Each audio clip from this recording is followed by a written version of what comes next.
Okay, we are ready to start.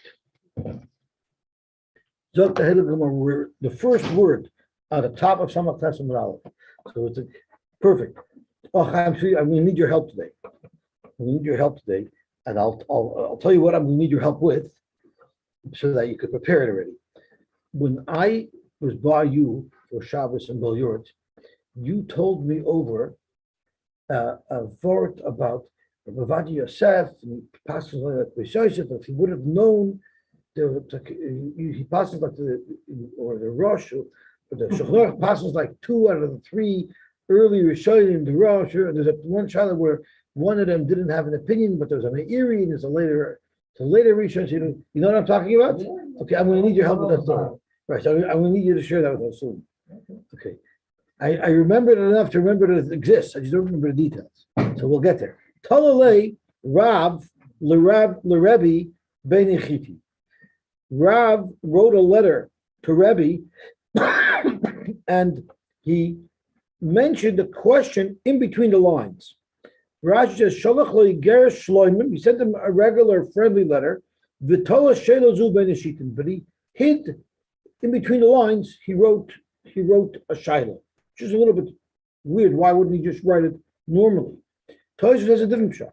Pish Rach She'eles Harbi Shaloi. He asked him many questions, and each question was an independent sheet that was tied together like a Megillah into other sheets. Well, you igros tfur zulazu, uvein oisam tfiros, and in between 2 seams, koshav shelazu, upirish ubekunters pirish ben ashitin, in between the lines. So in between the lines, in between the columns, but it's a modest zach. First of all, why is it relevant to me to know where he positioned this shiloh? So the Pashup shot is that he wrote the letter and then he remembered another shiloh, so he just squeezed it in somewhere in between the lines. But the Haflah says is that we know there's a rule that Torah Shabbat Peh, you're not supposed to write it to Ksav, and therefore whenever you do write Torah Shabbat Peh, you write it in a concise as fashion as possible. So it could be they felt that their shilohs were Torah Shabbat Peh, so they wanted to keep it as discreet as possible. But it's a little bit interesting that the Gemara and Rashi and Tosfos makes a big deal about where and how he wrote the Shaila to Rebbe. And this was the Shaila that he wrote. Ha'achin sheshivdu, brothers that were Meshavet. So you have an estate. The estate is Meshubed to the Yosoimois to give them Zoinos. So yet the brothers, what the brothers did is they encumbered the properties that were in the estate. And we'll soon see in what way they were encumbered. Ma'u, what is the halacha? That's the question that Rav sent to Rebbe. So basically it was 3 words. So Achin Sheshibdu Ma'u. Very easy to squeeze those 3 words in between the lines. Have a Yosef Reb Chia Kamei. Reb Chia was sitting in front of Rebbe, and he saw this question when it came in, when Rebbe opened the letter. Amar Lei, so Reb Chia asked Rebbe, what do they mean? What does Rav mean in the Shaila? Does it mean Machroi or Mishkanoi? Does it mean the brothers actually sold the property? Or does it mean they just encumbered it? Thank you very much. They borrowed money against it, so now it's encumbered to a malva. What was, he asked Rebbe, what did Rav mean with this Shaila? Omerle, so Rebbe responded to Reb Chia, my nafkamina, it doesn't really make a difference what he meant. Because bein machroi, bein shemishkanoi, moitziin leparnasa. So Rebbe's psak was, whether or not the Yisoyim sold the property, or if they encumbered the property and made it collateral for a loan, either way, if we need those properties, if we need to liquidate them to give the banois mezoine, if we need to liquidate them to give them nadin, like we said, parnasa means nadin, then you do liquidate it. So that was the psak halacha.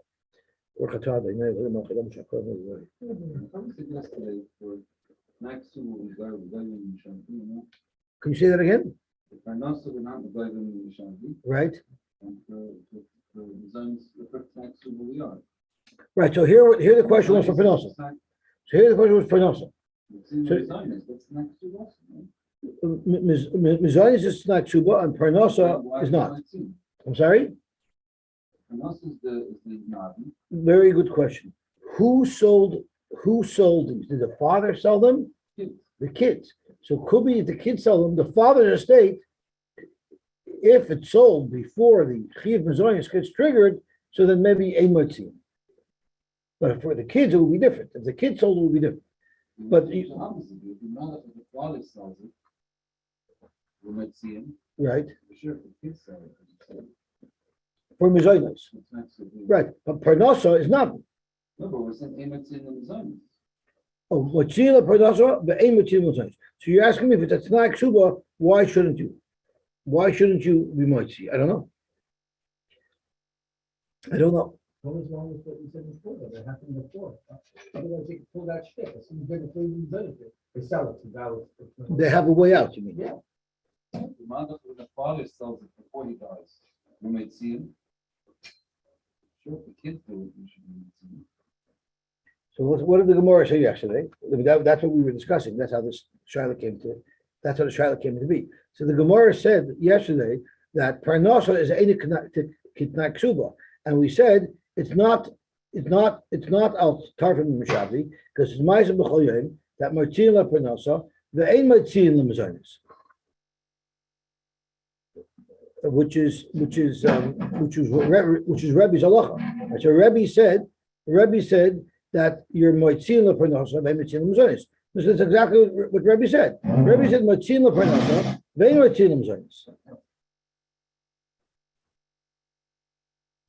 So it's not a steer at all. Rebbe actually said the same stuff that he said over here. That for Parnasa you're Mochi and for Mizaynis you're not Mochi. That's if it's Karkar Metalfin. But the Mishabdi, so Ma'aser B'chol Yom, Mochi la Parnasa, Vein Mochi la Mizaynis. So that's what everybody does. We're Mochi la Parnasa, not Mochi la Mizaynis. But that's a different case. But as far as Meshubadim, the halacha of Meshubadim is Motzila Parnasa and Motzila Mizaynis. Okay, so let's see what the Gemara says.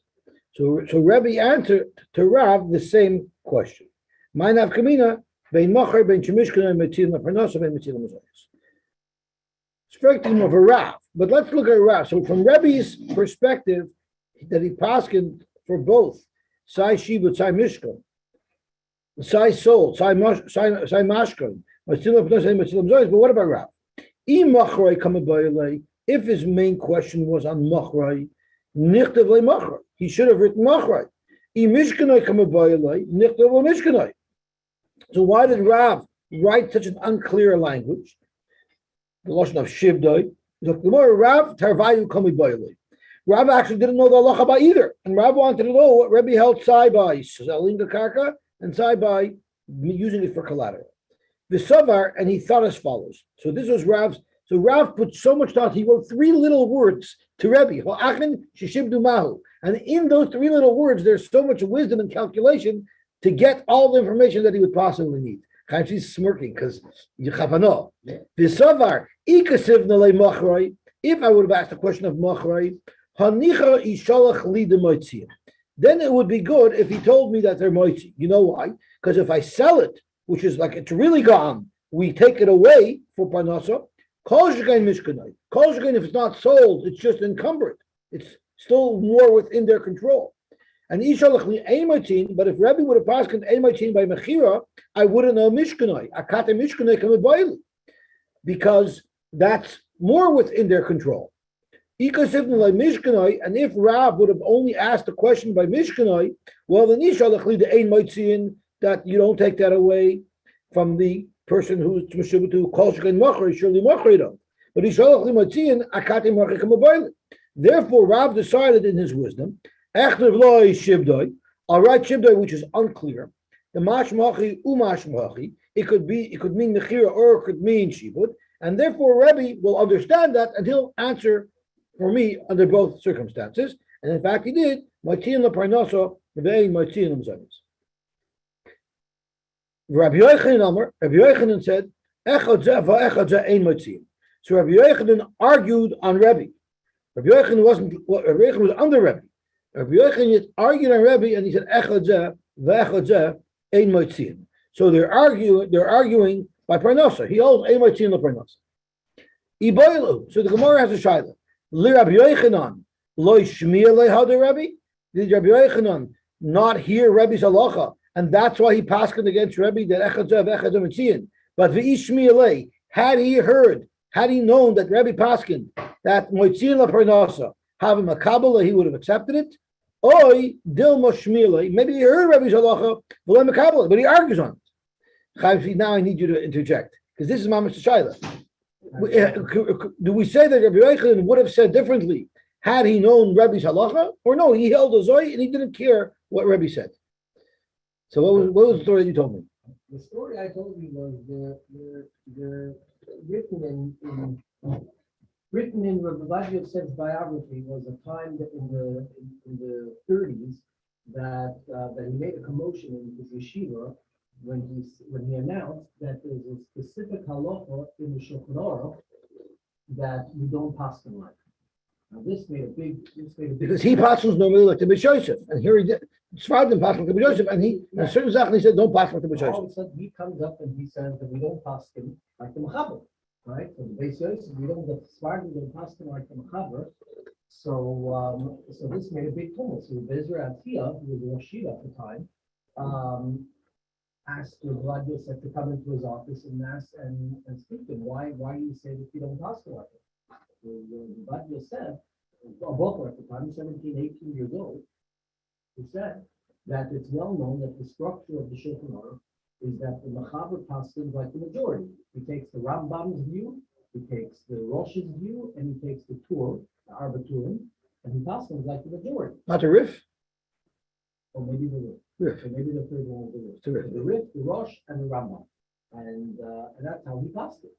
However, we know that this specific halacha, that the Shulchan Aruch, this one that I'm talking about, didn't mention which one it was. They didn't get into the details. But this particular halacha, the Rambam's view wasn't available. Now that the Rambam's view wasn't available, now today it is available. It was available.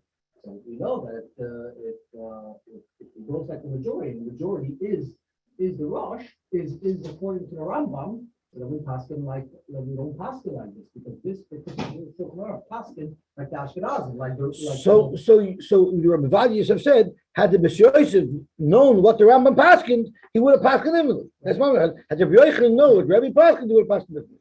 So that's the word. Right, so Rabbi Raza spoke out that it was a common theme by Rabbi Ovadia Yosef that even though he normally passed like the B'Shosef, Sfardim passed like the B'Shosef, whenever there's many other Rishonim that the B'Shosef did not have access to, that say Keneged that Rabbi Ovadia Yosef would often not pass them like the B'Shosef in those cases. Right. I complained to the rabbi. I said, what's going on over here? That's not the way things are done. So he says to me that that's the way that Chazanish passes. Chazanish passes that if something is not available, right? When passing the halacha, that's the muzzle of this halacha. And the Rebbeinu wanted it to be that way. Right. Just like the Meiri, right? Wasn't available. We don't pass it like the Meiri in practical halacha, even though he's considered a qualified rishon and all that. We don't take his account we don't take his opinion into account. So that's the way the Chazanish passed him. But the Rabbi Yosef is not passed like that. Okay, shkoich. So that's what the sugi is. That's what the sugi is. If you would have had that, if you'd have known someone would have had that information, he would have passed it differently. Can you discount what he said? Can we discount what Rabbi Yochanan said and say had he known what Rabbi Paskin, he would have listened to him? So that's the shaila. What would Rabbi Yochanan hold? Rabbi Yochanan said echad of echad ein matzin, but what if did he know about Rabbi or not? Was he arguing on Rabbi, or he just didn't know about Rabbi, but he surely would have passed like Rabbi? Tashma. The Itmar, we had a shaila. Misha meis v'niach shtei banois ubein. Someone died and left over 2 daughters and a son. The kadma harishayna, and the first daughter got married, and v'natla isu nechasim, and she took 1/10 of the nechasim for her not. V'lo yispika shenis ligvois achameis haben. And then, before the second daughter became a kala, the ben died. So now these 2 girls become the Yarshim. so they get to split the estate. So what do? Does the second daughter say, hey, before we split the estate, first I want my 10%, then we'll split the estate? Or do you say just split the estate as it is? So Amar Rabbi Yochanan, Shnia Vitra. He holds that the second daughter gives up her rights to the 10% exclusively hers before they split it up, and they just split it up. So Amar Rabbi Chanina said, how could Rabbi Yochanan possibly say Shnia Vitra? Gedola mizu amru. We even said a greater chiddush than this case where the brother dies and now they're yarshnik. Because what did we say? Maitzin leparnasa ve'ein maitzin lemezainos, which is what we're quoting from Rebbe. Right? Rebbe said maitzin leparnasa ve'ein maitzin lemezainos. So that's even a greater chiddush. It's sold. It's gone. The at amrat shnia vitra, and you're going to say, so if you're maitzin leparnasa, even from a lekeach who is completely not here anymore, kol shekain, this Yerusha, she should be moitzi from. So and you're going to say in this case that she is mevater on her chelik. If she gets the chelik, even though it was sold, kol shekain, she should get the chelik if her brother dies and now they're sharing in the Yerusha. V'im Isa, if you hold that Rabbi Yochanan never heard of Rabbi Shita, name alay man amra. Rabbi Yochanan should have responded to Rabbi Chanina, what are you talking about? You tell me where did you get that from? I never heard that before. Elamai, it must be that he never heard of Rabbi. But had he heard of Rabbi, he would have been Maida. So come on, you don't have a right that he heard of Rabbi. No, no, he didn't hear of Rebbe, because, I'm sorry, Elamai did hear of Rebbe, right? Because if he didn't hear of Rebbe, he would have said, where did you get that from? That's right, I'm sorry. Maybe it's not a right that he heard. Maybe Daka didn't hear.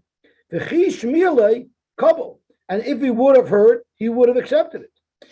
But the shiny Hasam, over there, it's different. The reason why this is different than Rebbe's case is because here there's a windfall. Here, she just yashined a huge estate of millions of dollars. So she needs that extra 10%. She has so much money anyway, so she doesn't care so much about getting her extra 10%. I want to ask a Rav who deals with Yerusha and see if that's how it works. Is she getting married? That's the thing. She's getting married. Yeah. So Amalei Rabbi Rabashi, what type of argument is that just because someone made a lot of money, they don't care about anything else? What if she won the 649 lottery that day? The Ikarevach Beita, she sure made a lot of money. She just won the Powerball. You're going to tell me that if she wins the Powerball and then she becomes a Kala, she's not entitled to the 10% because she won money? What does one have to do with the next? Avada you'd have to give her. So how could you argue just because she's yarshaning, she's being mavater on the 10%?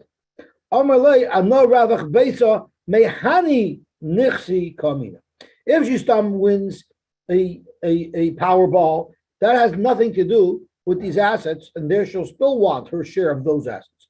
But when she just had a windfall with these assets themselves, she wouldn't care so much to get her 10%. I mean, I guess it would depend a lot on how much that 10% is, right?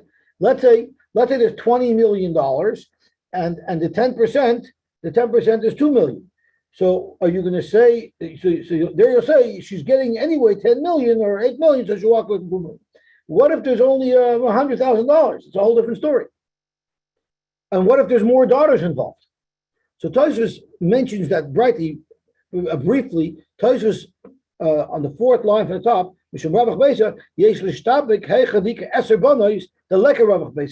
what if there are 10 daughters? So by the time each one takes their 10th, there's not going to be much wealth left. So there maybe you wouldn't say this alone.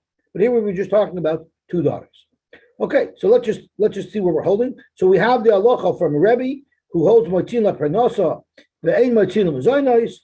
We have a shaila if Rabbi Yochanan argues on him or not, because maybe when Rabbi Yochanan argued, he wasn't aware of what Rabbi said, and then we learned that if one girl gets 10%, and before the other girl has a chance to get a 10%, the brother dies, and now they're rationing everything, then she's so excited with her windfall, she's not going to ask for the extra 10%. Amar Abaye, Amar Amemar said, Bas Yoreshes Habya. This right that a daughter has to get 10% for Nadin is B'Torah Yerusha. And the Gemara is going to explain how that manifests itself. Amar Abashi Lamemar, Ilu boy l'sluke bezuzi. What if it's a Yerusha, when two brothers share a Yerusha, three brothers share a Yerusha, what we say is every single brother has a chelik in every single asset. So I have a right to say I want a piece of field A, I want a piece of field B, I want a piece of field C, because I'm yarshining everything.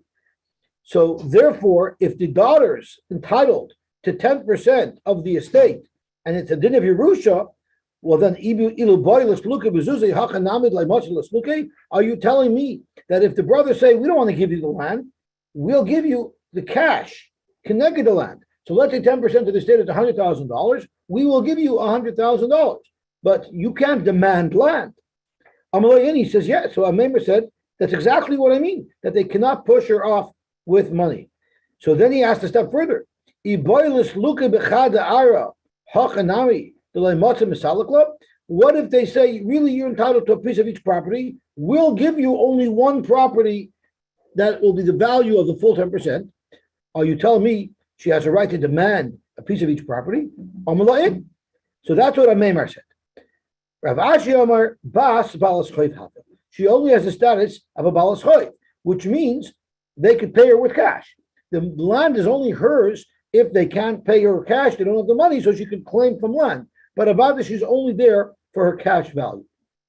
She's only entitled to the cash value.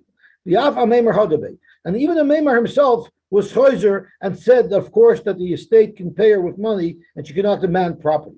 The son of Rabbi Nechumi said, I was standing in front of Amemar. A woman came in front of him. She was claiming from the estate the 10th of the Nechasim for her not.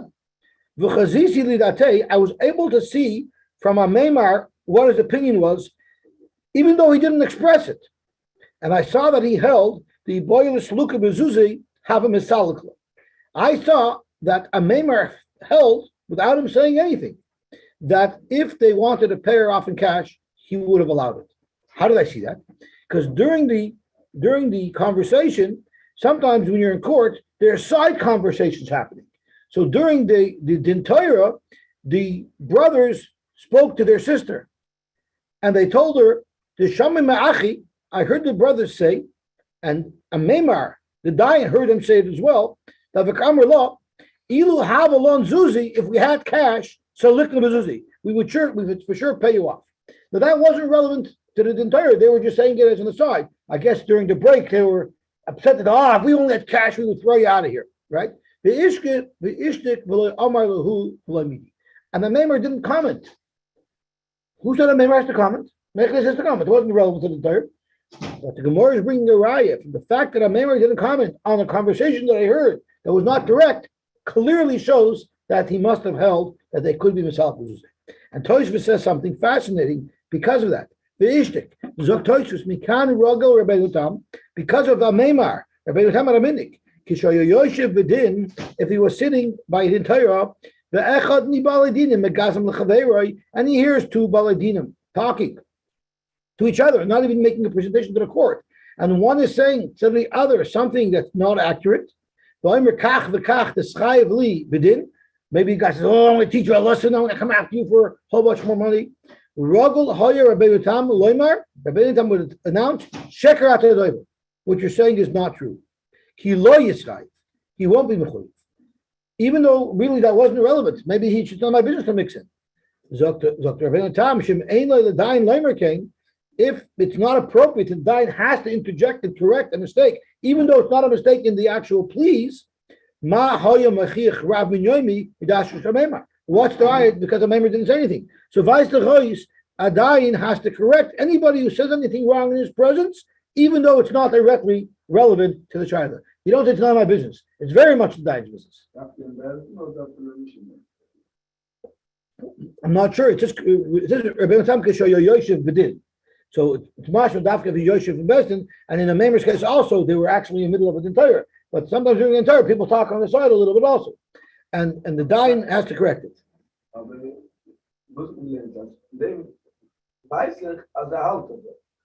That's right. Because otherwise he would have corrected it. If it was wrong, he should have corrected it. Okay, so let's see the Gemara weiter. So now that we're saying that it's a Balchoiv, who is the debtor? Who is the loiva? Is it the Abba or the Achi? Who is the Choiv? From who to who is the Choiv owed? Is the Choiv owed from the father to her, and now she's collecting from the children of her Balchoiv? Or is the Choiv directly from the children to her, so she's collecting directly from her Balchoiv? What's the difference? Either way, she gets the money. So there's a huge nafkamina, because there's a big nafkamina la'alacha. If the person who owes you money died and you're collecting from that person's children, there's a very different set of rules than if you're actually collecting from the person who actually owes you the money. The nafkamina is lemikva lebeinis shaloi b'shvua. The halacha is that if you mon from a person who owes you money, he has to pay you. But if you're money from the Yosoimim, who aren't privy to all the details of their father's life and don't know if possibly their father paid back, you have to swear to the Yosoimim that I didn't receive any money from your father before we forced Yosoimim to pay. So that's rule number one. And the rule number one is Viziburis B'Shvua. The second halacha is that when you mon from Yosoimim, you only get Ziburis. When you mon from the child of the person who owed you the money, you can only collect Ziburis. But when you collect from the Balchoiv himself, you normally collect benyas. So, what is the halacha? Lamai, so what is the halacha? Is in fact the father of the Balchoiv, or is in fact the children of the Balchoiv? You cannot collect unless you actually swear to the Yosim that you haven't yet been paid by the father. Right, so there's two things against you. A, you only get to collect from Ziburis, and B, is you have to make a shvua in order to even collect the Ziburis. So my what's halacha? Toshma, the Ravina Agve Lebarte the Rav Ashi Mimar Borei the Rav Ashi. So let's take a look at it. Rav Ashi had two children.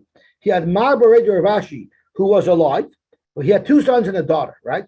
So there was this daughter who wanted to collect from Rav Ashi's estate her 10%. Rav Ashi had a surviving son, Mar Borei the Rav Ashi. We know who he is. But Rav Ashi had another son who had died, and his name was Sama, Rav Sama. So here she's collecting from her brother, and now she's also collecting from her nephew, because when Rav Sama died, the half of Rav Ashi's estate went down to Rav Sama's son. So the Ravina Agbil Lebarti Rav Ashi, Mimar Berei Rav Ashi, Beinis Shalai B'Shvua. When Ravina took money for the sisters, Rav Ashi's daughter, he took from my Berei Rav Ashi from Beinis Shalai B'Shvua. So you clearly see that the choiv is with the son, because he took from the son from my Berei Rav Ashi Beinis Shalai B'Shvua.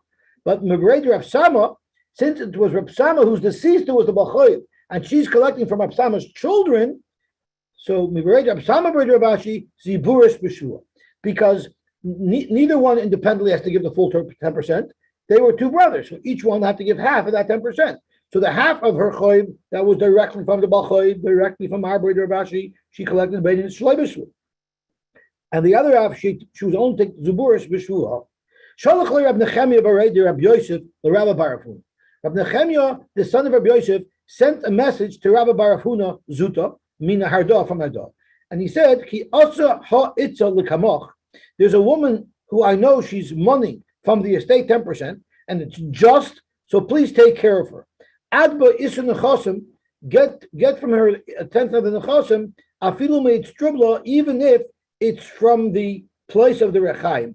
Rashi says the tribla is moishav amas rechaim. It's at the base of a mill. Kemoishahin, exactly the way they are. Umakarki choshavu. Even if you have to take it from the mill, take it. So Rashi says that he was basically sending a message. He she wanted to bring like a reference letter. Reb Nechemia knew who she was. Rabbi Bar Huna didn't know who she was, so she wanted a letter from Reb Nechemia that I'm legit. So he wrote that you should take for her from Karka. Amar Bashi said, Kavina be Rav Kahana, when I was by Rav Kahana, have a magvinin afilu me amla the basi. They even would take rent. Let's say there was a property that was being rented, so that's called karka. So the proceeds that came in from the rent, was also given to the daughters for nothing because it was considered karka. And Tosfos explains it's not cash that has already been paid because that's already metalton. It's not cash that hasn't yet been paid because that's for sure makar. That's for sure mikarkoi. The chiddush here is that if he didn't pay his rent yet, but half the year passed, we say even the rent for the first half of the year that he hasn't paid yet is still considered mikarkoi, and she could collect from it. I'm sorry? No. Why not? Because it's payers from the karka. But since the cash didn't come in yet, here payers is not relevant. The question is it karka or is it metalton? So it's still until the cash is actually paid, it's considered karka. So therefore, when the rent comes in at the end of the year, even though it was already liable to be paid because he already lived there, nevertheless, we consider that karka that you can collect from. So now we have a unbelievable, interesting story. Sholach le Rav Anan le Rav Huna. Let me ask you a question. Does anybody know what they named Rav Huna by his bris? His name was Rav Huna. Rav was not a title. It was actually his name. Most people, their name is Huna, and they get smicha to become Rav Huna. Huna, they named him Rav Huna by his bris. So let's see this interesting story. Sholach le Rav Anan le Rav Huna, and this is how Rav Anan addressed Rav Huna. I'm not sure. So Rav Anan sent the following letter and question to Rav Huna. And this is how he addressed Rav Huna. Huna Chavrin Shleim, my good buddy Huna. Imagine you sent a letter to Rabbi Loi, my good buddy Moshe, how you doing? Right? It depends too. So it was Rav Anan. In this case, it was Rav Anan. Huna Chavrin Shleim, ki asya ha'itzela kamach, when this woman comes to you, again, he was giving this woman a reference letter, Agba Isser Nichse, give her 10%. Have a Yosef Rab Sheshes Kamei, when Rav Huna received the letter, Rab Sheshes was sitting by Rav Huna, and Rav Huna was clearly upset by a pchisus kovid in how he was addressed. Omer lei, so he told Rab Sheshes, Zil Emelei, I want you to go back to Rav Anan and tell him Bezeh Haloshain. And if you don't say Bezeh Haloshain, Ubishamto Yehei Man Deloy Omer lei. If you don't say word for word what I'm instructing you to say, you will be in Chayyim. And this is what you should say. Anan, Anan. Also without the Rav. So the question is, how could Rav Huna do the same thing that he's accusing Rav Anan of? So that's what some of Farshim say, is Rav Huna's name was Rav Huna. But Rav Anan's name was Anan. He only got the Rav later on. So Anan, Anan. Mimakakri or mimatalki? Should I give her from Karka or could I even give her from a talki? That's the first question you should ask. Anan. And Uman Yosef Bey Marzicha Beresha. Who sits at the head of the table by a base of oval? Now, Avelim, generally, we're extra mechamed that we give maliyas, we give benching, and it's part of the chizik that we give them to get them back on their feet, to get them happy again. So we actually sit them at the front of the table as well. How do you know Rav Huna's name? How do I know? The story. How do I don't know something. I know it's because Rabbi Raza spoke it out. Or it could be Rabbi Elephant spoke it out. I listen to both of them. That's why he was upset. What? He wasn't calling No, because he asked the kasha, why is he different than him? How would he do what Yenner was wrong? So that's what I don't know where he got it from. But I'm sure if we look up enough unfortunately, we'll find it. Also, Rab Sheshes Lakamei Rav Anan. So now Rab Sheshes is going to Rav Anan, and he's like terrified. This Talmud's got to go and say something that's a little bit chutzpah to Rav Anan. But what's he supposed to do? So this is how he introduced himself. Amrullah, he said, "My Rabbi, you're a Rebbe. I have very much respect for you. But Rav Huna Rabbi de Rabbi. But Rav Huna is even greater than you. And Vishamuti Shamit Mandale Amrullah, and he told me that if I don't deliver this message word for word, I'm going to be in Chayyim. But I'm telling you, Rav Anan, the lab the Shamit lo have a kamina. If it wasn't the fact that I'm under the threat of Chayyim, I wouldn't be so daring to tell you what I'm saying. So now everyone says, what do you want to say already? It's getting interesting. And this is what my rabbi told me to tell you. Anan, mimakarkeli or mimatalkli. A and B is man Yosef be marzicha bereisha.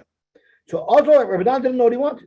Also Rabbi Dan lekamed de marukva. He went to marukva. Amar le chazim mar heichi shalach li Ravuna anan.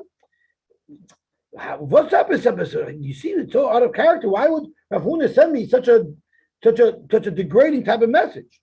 And the second thing that he asked, I don't even know what he's talking about. Marzicha de shalachli lo yadan maniu, because Rav did not know that a marzicha is an oval. So what does he want? I don't even know what his question is. So right away, Maruk V'chab, something is missing over here because it's unusual. So Amar Le Emily easy the uvda easy goof of the uvda echab. Tell me, my friend, exactly what transpired from beginning to end, because there's definitely some important pieces of this puzzle missing that you're going to have to share with me. Hechiab. This is exactly what happened. And he told him the story. A man like you, Rav Anan, you don't even know what the word marzicha means. And you have the chutzpah, so a man like you was so much on a lower madrega than Rav Huna, and you're going to have the chutzpah to address him that way? So that cleared up the whole story. But the Maisa, my marzicha, what does marzicha mean to Gemara? Evel means an oval. The chsiv, koyamar Hashem, al tavoy, beis mirzach, don't go to a base oval. So that's how you know it's a base oval. Amar Rabavo, minayin la'oval shemesa b'rosh. How do you know that an oval sits at the front of the table? Shenemar, it says in the pasuk, evcher darchem, it says, I think it says avacher darchem, ve'eshev rosh shall sit at the front, ve'eshkan kemelach v'gedud, kasher avelim yidachim. You'll sit in the front like avelim. So you see that an oval sits in front. In fact, the more Yinachem, it says Kasher Avelim Yinachem. Yinachem Acher Mashma. If it's Kasher Avelim Yinachem, you'll sit at the front like one sits when one is going to be Menachem Oval. So that's not the oval sitting in front. That's the person who's coming to be Menachem Oval sitting in front. Amar Rav Nachman Yitzchak Yinucham Ksiv. Even though it's pronounced Yinachem, but since there's no aleph in between the nun and the ches, or there's no hey between the nun and the ches, Rashi says that means it really should be pronounced Yenucham, meaning he should be Gitreist, which is referring to the oval himself. It says Vesor Mizrach Seruchim, and that means that there won't be any Avelim. But we dash in the pasuk, and we dash in this Vesor Mizrach Seruchim Mar. So we dash in the word Marzach. Marzach means Mar, he's bitter, the Zoch, and he is. The word Zoch, Rashi says, V'daita Zocha Mutka, he's distracted. I'm sorry? Detached, he's distracted. Why? Because he's a noble. So the word Mar V'zoch are two characteristics that describe the frame of mind of a noble. Nasa Sar L'Sruchim. He will be the Sar.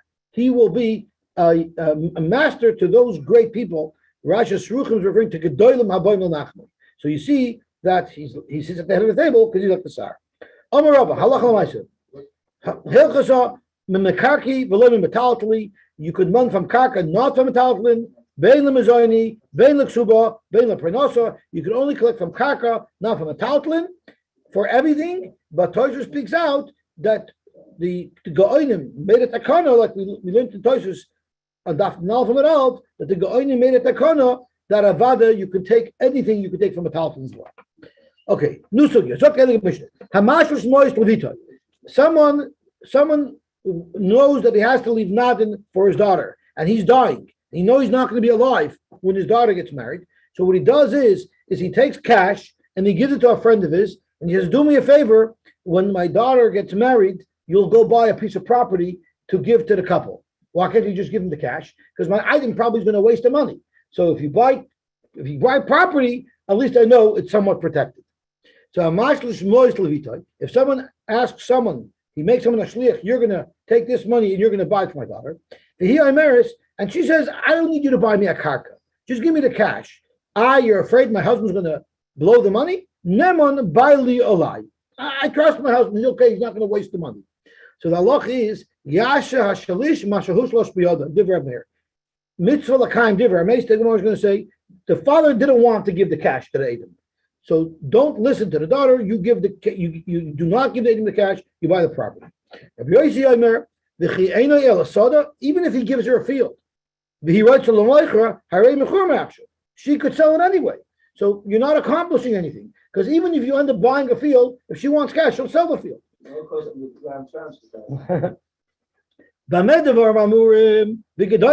This all applies to an adult child.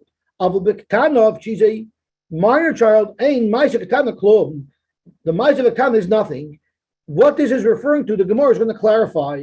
So we have a machlokes. Let's just focus. We have a machlokes between Rabbi Yosy, which seems to be speaking simply. Do we listen to her or don't? Do we listen to the father or do we listen to the daughter? But there's a lot of cases and details about this machlokes that the Brisa is going to clarify or complicate, depending on your perspective. So you're giving money to a third party to buy eventually a piece of property for your daughter and son-in-law. The Hiyameres, and the daughter says, Yinosnu labaili, give it to my husband in cash. It's the same case as the Mishnah, but now the Brisa is providing more explanation, more background. Mina nesuin harishus biyada. If it's from nesuin, if she's already in nesua, then you do listen to her. But mina erison yasha shlish masha hushlish biyada divrei meir. So right off the bat, we now have a perush in our Mishnah. When the Mishnah says yasha shlish masha hushlish biyada divrei meir, that's only referring to if she's only on Arusa. But if she's already in nesua, Reb Meir is moida that of course you can give her the cash. Rabbi Yosy Omer Hagadoila, if she's an adult, then bein min nesuin ubein min erisin, you will listen to her. Harishus biyada. Ketana, if she's a minor, bein min nesuin bein min erisin yasa shalish masahush losh biyada. My beinai. What's the difference in halacha between Reb Meir and Rabbi Yosy? So there's two options for a difference. One option is if she's a ketana min nesuin. The Reb Meir saver harishus biyada, because Reb Meir says it only depends on the suin and erison. So if she's in the suah, it doesn't matter if she's a kana, she still gets the money. But Rabbi Yosy Lememer that afilu min the suah nami gedoylin ketana loy. You can't say that because al korchach Reb Meir who says that min the suah, you listen to her is only if she's an adult, not if she's a kana. How do you know? Because look at the sefer of the Mishnah. We remember when we looked the last time at the Mishnah, we weren't sure who was speaking. Ema sefer avu bektana ein ma'isa ketana klum. Haman katanila. Who is saying this last line? Ilam Rabbi Yosy, if you're going to say that this is attributed to Rabbi Yosy, he already said that. Hamaresha shmas mina.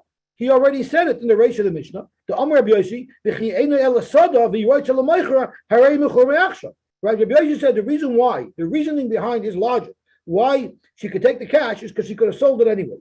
Who could sell it? Only a gedola, the bas zvini. In ketaned lav bas zvini loy. So you already see that Rabbi Yosy says that only a gedola would be able to take the cash, but a ketana couldn't. No, Rabbi Yosy thinks since she could have sold it, she has the right to demand the cash now.